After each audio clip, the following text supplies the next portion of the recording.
Sabia que o efeito estufa é do bem, o problema é o seu excesso. Mas como assim, professor? Calma.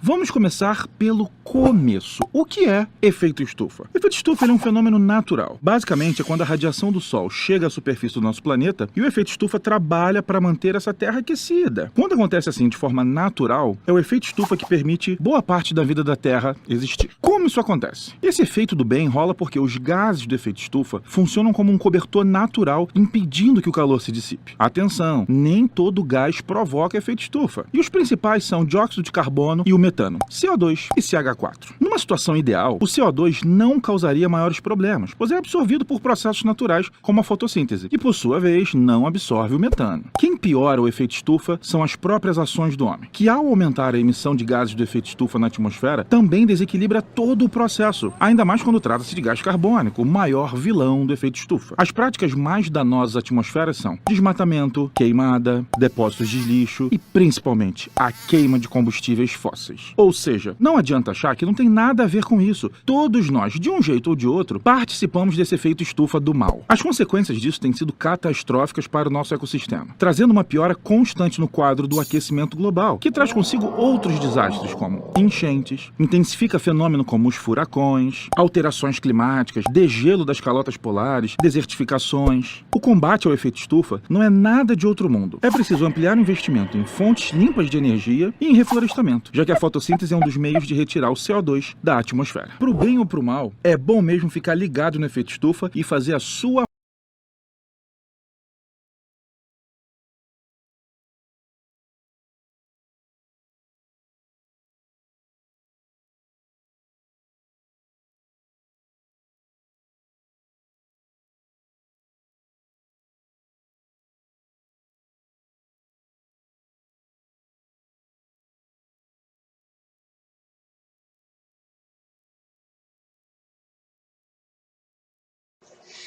O que é a camada de ozônio?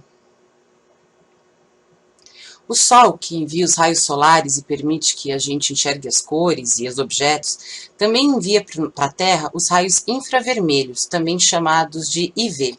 Esses raios são responsáveis pelo calor. Além dos raios infravermelhos, também chegam para a gente os raios ultravioletas, conhecidos como UV. Esses raios são extremamente importantes para a gente e ajudam a gente, por exemplo, na fixação da vitamina D para a construção dos ossos. Mas em excesso, eles podem causar câncer de pele, que é bastante perigoso. Então a gente tem o Sol, a Terra e a atmosfera com todos os seus gases. E um deles é o ozônio, que forma uma camada que filtra os raios ultravioletas que chegam na Terra. Então ela acaba funcionando como se fosse um protetor solar para o nosso planeta. Acontece que até o final da década de 80 a gente produzia muito esse gás aí, o CFC.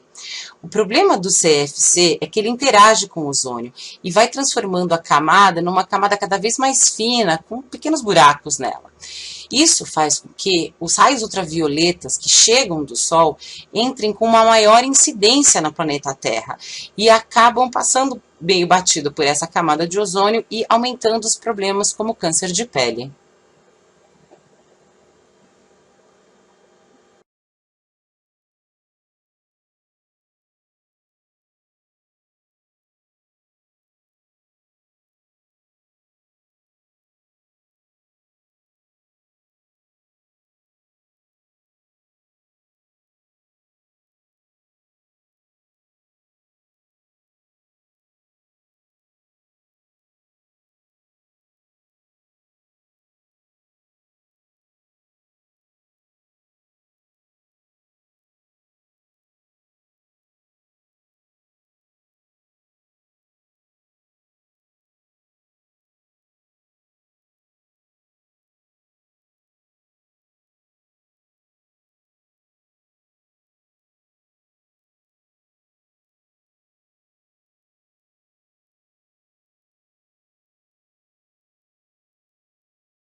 Eles chegam inesperadamente, crescem até o tamanho de um prédio de vários pisos e destroem tudo em seu caminho, tirando milhares de vidas.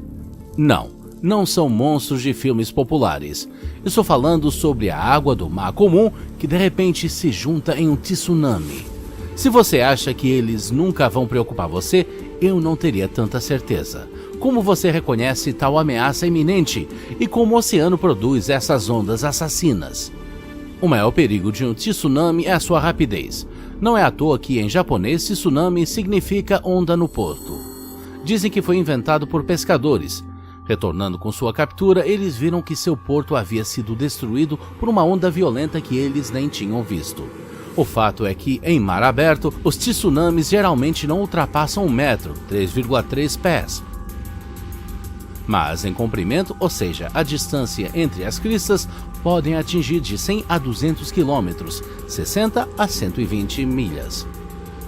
Isso é pelo menos 1000 vezes maior do que as ondas comuns. E sua velocidade é como a de um avião a jato, e apenas nas costas, os tsunamis atingem tamanhos incríveis. Então, como explicamos essa fúria repentina dos elementos? O vento, como no caso das ondas normais, nada tem a ver com isso. A massa de água é literalmente empurrada por um impulso curto e poderoso da água, e ocorre uma mudança brusca em grande escala no oceano.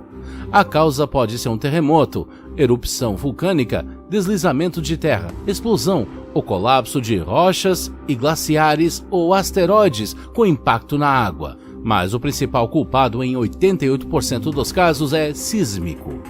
A energia motriz de um tsunami, ao contrário de uma onda comum, passa pela água, não por cima dela. Portanto, 95% do ciclo de vida de um tsunami é invisível a olho nu, e somente no final ele vem à superfície. Agora, respire fundo e mergulhe profundamente no epicentro desses eventos comigo. Até o momento em que as placas litosféricas da crosta terrestre se movem. O tremor é poderoso, quase 8 pontos, o que significa que um tsunami não pode ser evitado. Por causa do choque, parte do fundo do mar sobe, enquanto outra desce. E o oceano começa a oscilar verticalmente, lançando uma série de ondas. Se um navio estiver acima do centro deste terremoto, é seguro. A altura das ondas batendo do seu lado é de cerca de meio metro, 1,64 pés. Mas nas profundezas do oceano tudo está tremendo, do fundo à superfície. Imagine a enorme massa de água agora correndo para a costa, e a uma velocidade de 400 a 880 km por hora, 249 a 547 milhas por hora. E em alguns casos até 1000 km por hora, 621 milhas por hora. O que você vai ver da costa? Se você está esperando por uma onda assassina como em filmes de desastre, pode não estar pronto para o que realmente vai acontecer. E você mesmo certamente encontrará sua morte, paralisado pelo comportamento incomum da água. Antes de um tsunami, ele costuma recuar, expondo a costa devido ao assentamento de terras no local do terremoto. Portanto, a pior coisa que você pode fazer nesse momento é começar a coletar conchas e animais do fundo do mar. Isso é o que muitas pessoas fizeram ao se deparar com o tsunami pela primeira vez. Enquanto isso, na costa, parte da onda desacelera para 50 km por hora, 31 milhas por hora.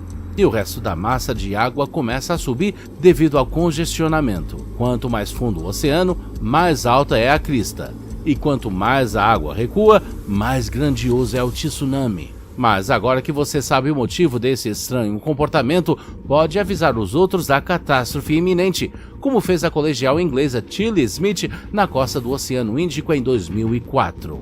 Por uma feliz coincidência, ela acabara de aprender na aula de geografia que a água recua rapidamente da costa antes de um tsunami. Tilly convenceu seus pais e todos ao redor de que eles precisavam se salvar, e assim ajudou cerca de 100 pessoas. Lembre-se de que você deve agir rapidamente. Antes de desacelerar, uma vez que a onda atinge a costa, sua velocidade ainda é de dezenas de quilômetros por hora ou milhas por hora. Portanto, no momento em que um alarme é emitido ou um tsunami aparece no horizonte, você tem no máximo 20 minutos. passe-os recuando 10 km, 6,2 milhas para o interior. Se isso não for possível, suba em um telhado ou pelo menos em uma árvore forte. Nem sempre um carro é a melhor escolha. Se você não quer ficar preso no trânsito entre todos os outros que fogem das intempéries, quer? Se você se encontrar na água, então, antes de tudo, livre-se de sapatos e roupas pesadas. Você poderia facilmente ser atingido por escombros e ser carregado para o oceano, e com essas roupas seria extremamente difícil escapar. Além disso, não se apresse para voltar alegremente à zona de perigo quando a água baixar. Isso é o que os residentes da cidade soviética de Severokurisk fizeram durante um tsunami em 1952. Como resultado, aqueles que sobreviveram à primeira onda foram varridos meia hora depois com a segunda, que tinha cerca de 15 a 18 metros, 49 a 59 pés de altura. Infelizmente, isso não é incomum. Existem várias ondas e a primeira nem sempre é a maior. A próxima pode demorar 2 a 3 horas para chegar e não enfrentará nenhum obstáculo. A primeira onda limpa o caminho, levando carros, árvores e propriedades com ele. A segunda carrega tudo de volta, destruindo edifícios e tudo em seu caminho. Foi exatamente o que aconteceu em Severokurisk. Os tremores começaram por volta das 4 da manhã. E quando o nevoeiro matinal se dissipou, fragmentos flutuando na água eram os únicos remanescentes da cidade na costa. Portanto, não até 3 a 4 horas após o ataque final você pode finalmente respirar. Mas não pense que para a salvação basta notar apenas o estranho comportamento da água a tempo. Nem sempre retrocede antes de um tsunami, portanto, confiar apenas nesse sinal não é suficiente. As informações mais precisas sobre a ameaça serão fornecidas pelos centros de alerta de tsunami.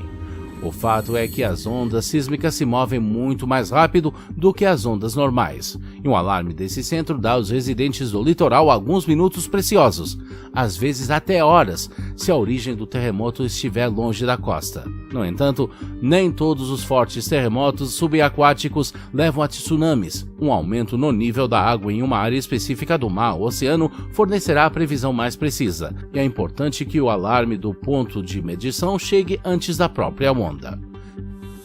Enquanto discutimos terremotos subaquáticos, você não deve descartar outras causas de tsunamis. Por exemplo, o maior tsunami do mundo ocorreu no Alasca. 90 milhões de toneladas de rocha e gelo caíram das montanhas na Bahia.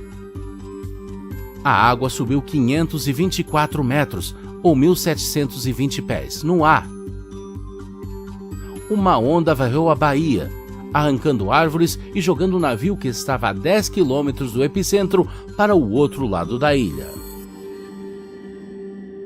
E o tsunami resultante da erupção do vulcão indonésio Krakatoa no século XIX destruiu milhares de navios e ceifou dezenas de milhares de vidas. Embora, de acordo com as estatísticas, os vulcões sejam a causa de cerca de apenas 5% desses desastres. Não apenas as ondas assassinas podem ser criadas pela natureza, mas também pela própria humanidade. Por exemplo, explodindo uma bomba atômica subaquática, como aconteceu em meados do século XX. Uma explosão em grande profundidade levantou uma onda de 29 metros, ou 95 pés, de altura. No entanto, não houve danos.